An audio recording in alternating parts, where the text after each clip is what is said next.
شیطان در آخرالزمان یکی از هدفهای اصلیش خانواده هاست. مؤمنین سنگر خانواده ها رو محکم کنیم، صمیمیت رو تو خانواده بیشتر بکنیم، پیوندها رو قوی‌تر بکنیم. اگر بخوایم خانواده‌مون دچار خدای نکرده فروپاشی نشه، همون اتفاقی که در غرب افتاد، اگر نخوایم ما باید خودمون اقدامی بکنیم. خانه و خانواده یکی از مقدس‌ترین سنگرهایی هستش که خداوند متعال دوست داره.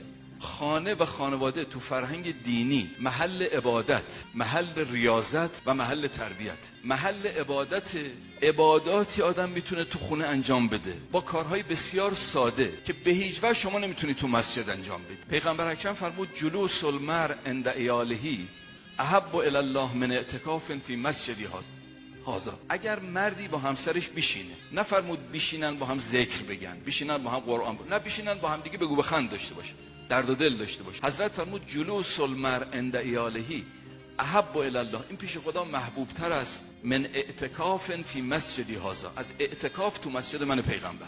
همچنین نشستن با هم دیگه و بگو بخند کردن و درد دل کردن. این تو مجموعه ورام ابن ابی فراس اومد. روایت دیگری هست از امام صادق علیه السلام، فرمود ما من امرأة تسقی زوجها شربة من ماء، زنی نیست که یه ظرف آب دست شوهرش بده که به عنوان اینکه من حواسم به تو هست، زنی نیست که یه ظرف آب دست شوهرش بده الا و کان خیرا لها من عبادت سنة، براش بهتر هست همین یه ظرف آب رو دادن از عبادت یک سال که صیام نهارها قیام لیلها، روزاشو روزه باشه، شباش رو شب زنده دار باشه. این روایت تو جلد 14 وسائل شیعه است.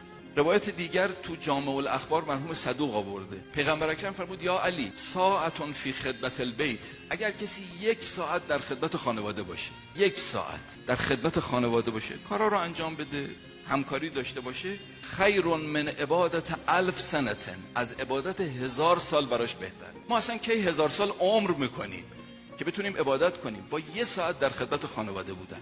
روایت از پیغمبر اکرم هست که خدمت العیال کفارة للکبائر، خدمت خانواده این کفاره گناهان کبیره است و یطفئ غضب الرب، و غضب پروردگار رو خاموش میکنه، میخوابونه.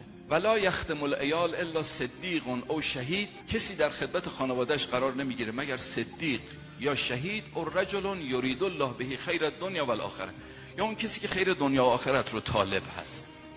شیطان در آخرالزمان یکی از هدفهای اصلیش خانواده هاست. مؤمنین سنگر خانواده ها رو محکم کنیم، صمیمیت رو تو خانواده بیشتر بکنیم.